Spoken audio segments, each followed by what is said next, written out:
Hello everyone and welcome back to another video from How to Fix Online. In this video, I'm going to show you how to fix your address on the Shein application. So let's get started right away.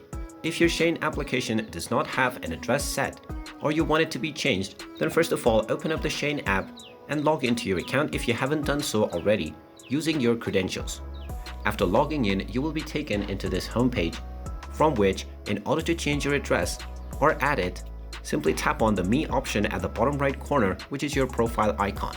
Now from here, tap on the gear icon at the top right corner and you will end up within the settings page. Now if you wish to change your location, go ahead and tap on the location option and you can select your country. If you want to change your specific address where your delivery is to be made, then tap on Address Book. Now if you already have a shipping address, you will find options to add more address or to change your existing one. If you don't have one, you will simply find the Add a Shipping Address button.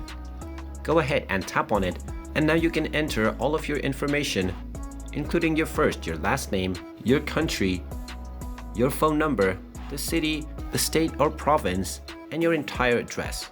Go ahead and type in your full address within this page, and if you want this to be your default address for delivery and shipping, then go ahead and tap on the Make Default option and enable it. After entering your entire address, go ahead and tap on the Save button, and now your shipping address will be added or changed, and there you have it. That is how you can fix your address on the Shein app. If you find this video helpful, make sure you hit that like button and subscribe to our channel if you haven't done so already. Also ring that notification bell to never miss another update from us. Thank you for watching, and I will see you again in the next video.